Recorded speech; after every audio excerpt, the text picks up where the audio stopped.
Okay, everyone. Today we're going to talk about Chapter 10, Operating System Security, and we have mainly two agenda items: Endpoint Protection and Endpoint Vulnerability Assessment. In Endpoint Protection, we'll discuss some methods of mitigating malware, intrusion detection system, intrusion prevention system, and in the second agenda item, we'll discuss vulnerability assessment, how we can do vulnerability assessment, steps involved in vulnerability assessment, risk assessment, and how we can manage information security systems. So let's start with the first agenda item, the endpoint protection. Let's start with the first agenda item, endpoint protection. So for endpoint, first of all, we need to know about what is basically endpoint. So endpoint is basically a computer, a host computer, in fact. And as you know, host computer could be a laptop, host computer could be a desktop, it could be a printer, maybe. Any computer, any individual's computer is basically called endpoint. Another very important thing to note down here within endpoint that you need to know, the network infrastructure.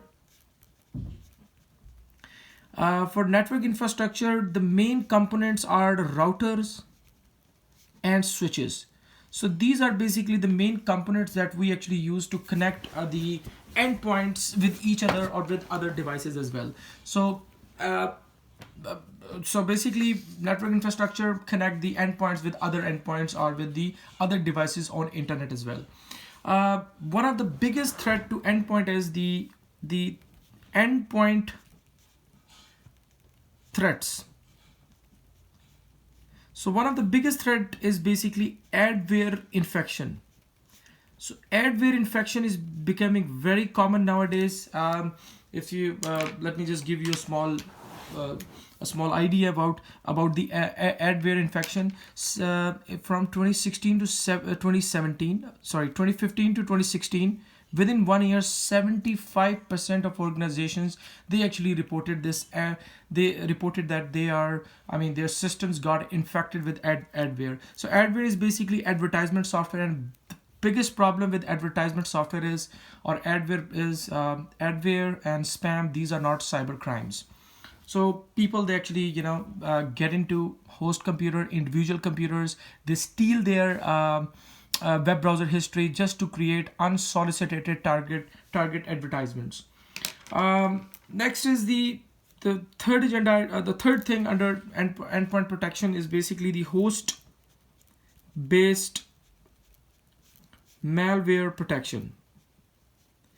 So how we can actually protect a host computer from malware and all that. So in order to protect the host computer, most of us, or most of the individuals, they use antiviruses. So we use antiviruses, and how antivirus actually does. Antiviruses, what they do is they scan all files to identify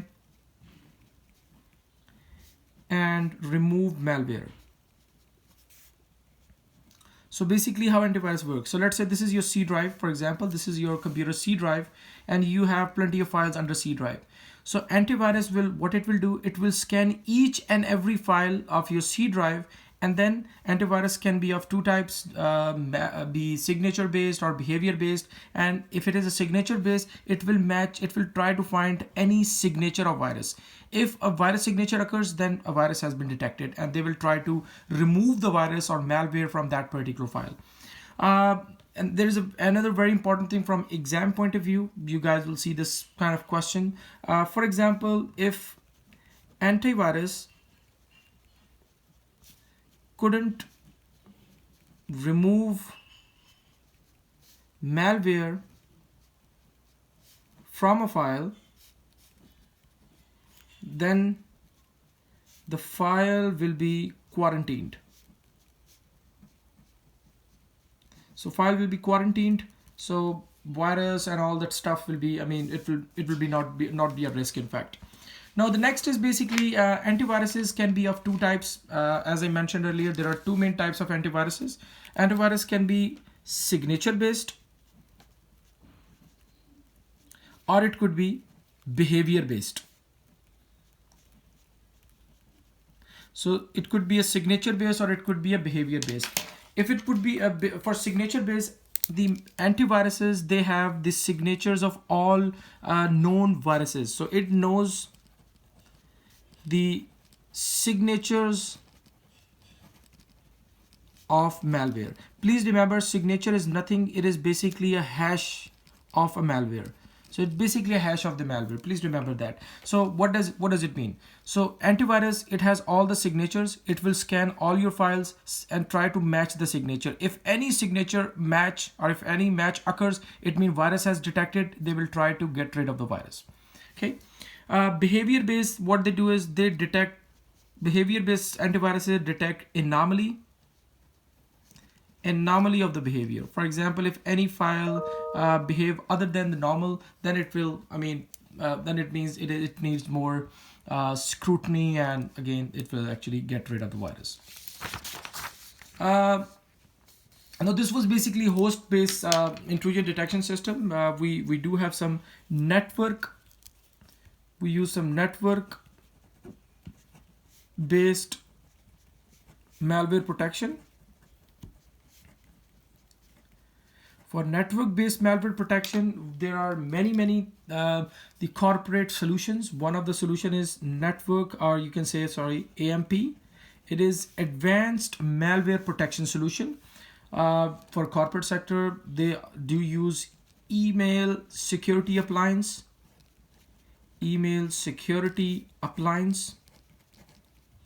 then web security appliances and all that stuff. Cisco and some other companies, they do make the appliances for specific web application. For another protection for beside the intrusion detection system or beside the antiviruses or malware protection, host also used firewalls.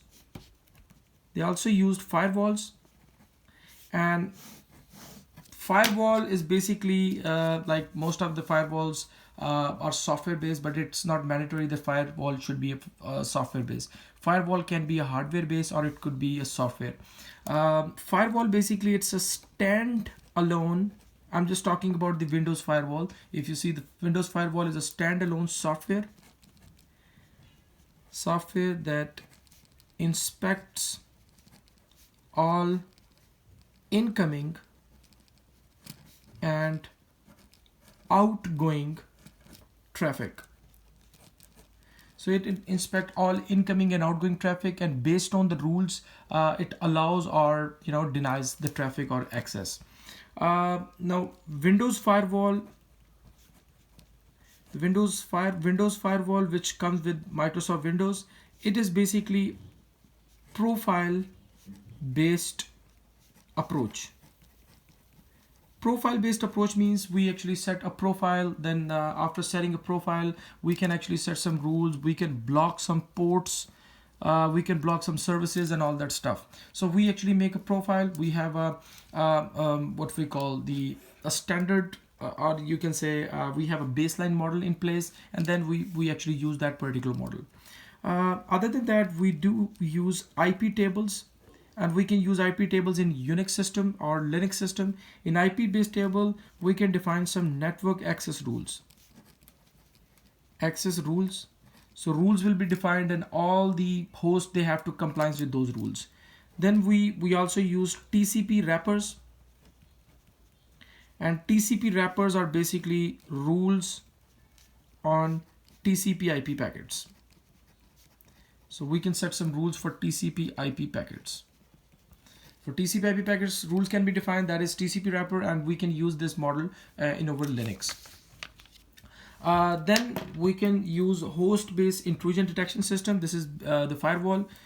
We can also use host-based intrusion detection systems, IDS. Snort is basically one of the type. There are many other host-based intrusion detection system.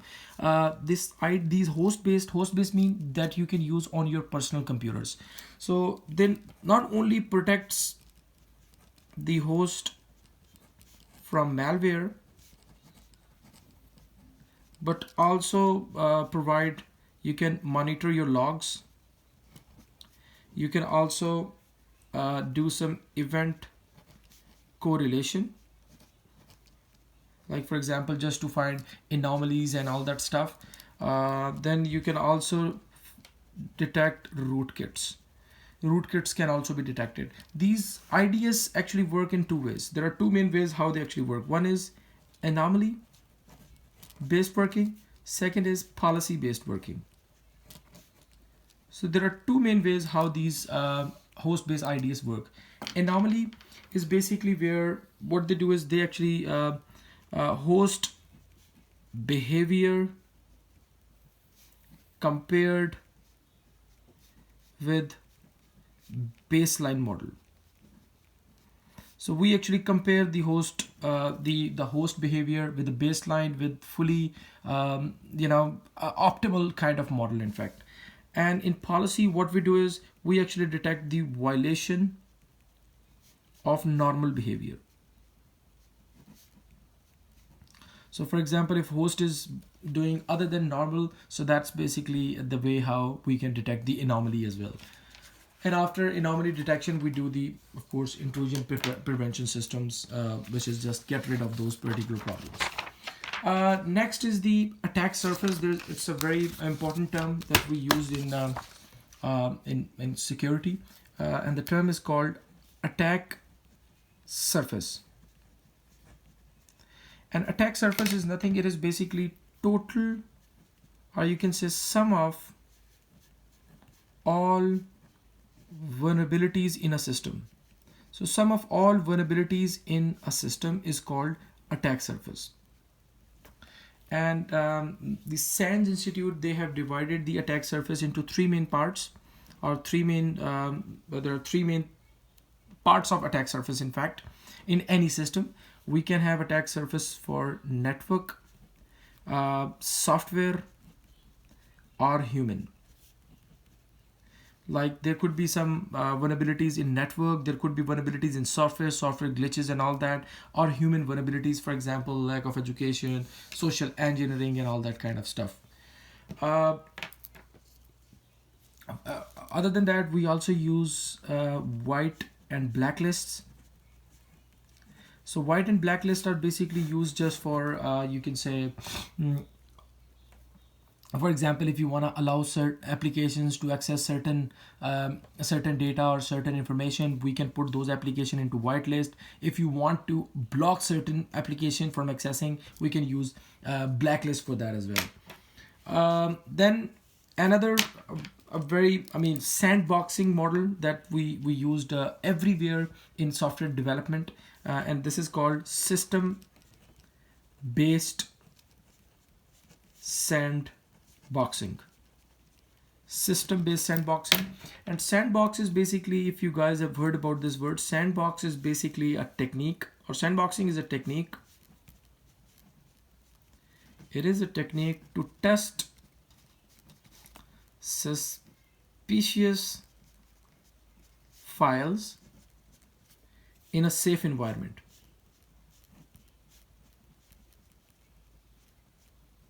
So for example, you might have, if you guys remember, we use a website virustotal.com. So virustotal.com, we can actually, it's kind of a sandbox where you can actually test any kind of any kind of file. For example, if it would have a malware or malicious software, we can actually get rid of that rather than testing any virus or malicious site in our personal computer. It's kind of a safe environment to test any malicious file or all that. Another tool is basically Cuckoo Sandbox. This is another tool to test your malicious file, viruses, malware, and all that things. Okay. So this was all about the network protection, the endpoint protection, in fact. So these are different techniques to avoid it. Now let's talk about the part 2, and this is about endpoint vulnerability assessment. Endpoint vulnerability assessment. So in endpoint vulnerability assessment, the first step is network profiling. Network profiling. So network profiling means we actually we create a baseline of a network and then compare over network with the baseline. For example, in the case of if attack occurs at all. So network profiling is basically create a baseline to compare against when an attack occurs. So if attack occurs, then we do have restore point, and we do have a baseline to make a comparison with. We use mainly 4 factors to create a profile.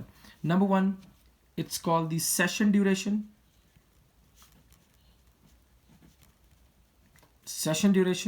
Second, we use the throughput. Thirdly, we use critical asset address, and fourth is the traffic types.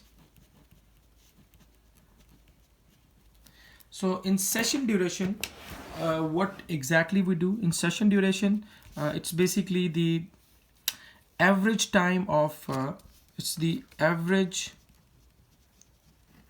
time of establishment of data flow, like how long it may take to complete the data flow over the channel. Throughput is basically time between data passing from source to destination, like source to destination, and from back to destination to source. So time it takes the data to get to source, get to destination from source, and back to destination from source. The IP address of critical assets, and traffic type like TCP or UDP packet, what kind of packets were there. So we actually make a profile, the network profile, based on these particular 4 patterns. Then the server, we do the server profiling, and server profiling, just like the network profiling, in server profiling, what we do is we use mainly 3 components. There can be many components, but mainly these are the 3 components. One is the listening ports, user accounts, and applications. So we actually use these 3 main components to create a server profiling. Next is the network anomaly detection. Now we have the profiles and everything. How we actually detect the network anomaly?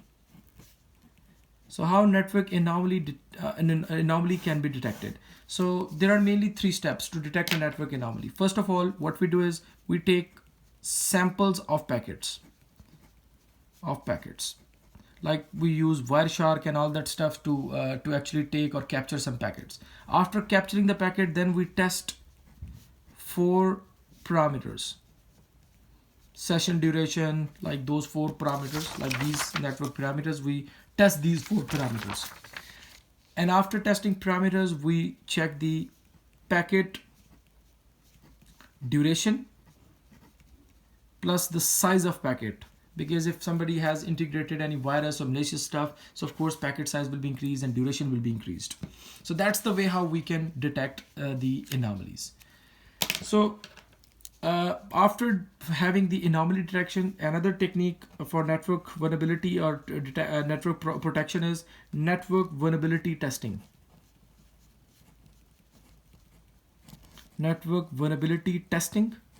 For network vulnerability testing, there are mainly 3 steps. One is risk analysis. Second is the vulnerability assessments.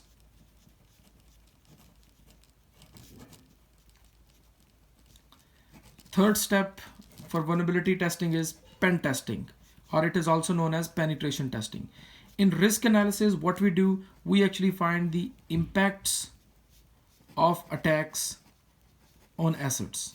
We we actually assign priorities, priority to our assets. Like on the basis of their value, their worth to organization, we actually we assign the priority to each and every risk. Then we find vulnerabilities. Like after finding assets, then their the impacts of attack on assets, find vulnerabilities, and then what we do is we actually use some hacking tools and penetrate the network defense just to see whether it can be it can be exposed, or it can be, we can actually get it fixed or not. These are basically the technique for vulnerability testing. For risk assessment or risk analysis, there is a secure scoring system which is called CVSS, called Common Vulnerability Scoring System. Common Vulnerability Scoring System. And what we do is it does the risk assessment. It's a risk assessment tool to prioritize risk based on their severity to organization. There are many other techniques that we can use, like CVEs can be also used, common vulnerabilities and exposures, exploits. Then exploit DB, you can find a lot of vulnerabilities, reported vulnerabilities, other pen testing techniques from exploit DB as well. The best way to avoid all these vulnerabilities and stuff is if you start compliance with some regulations. If you start compliance with regulations, for example, if you start compliance with PCI, DSS, there will be less risk of being compromised. If you use the GLBA law, if you start using the SOX law, etc., if you start compliance with all the laws, then of course there will be less risk of being compromised. Last thing is the risk management, how we can manage a risk. So please remember one thing: if you have an asset, there could be a vulnerability. If there is a vulnerability, there is always a risk of being exploited. So in order to avoid the risk, we have four main steps. First of all, we can do the risk avoidance. Risk avoidance is basically stop performing activities that can create risk.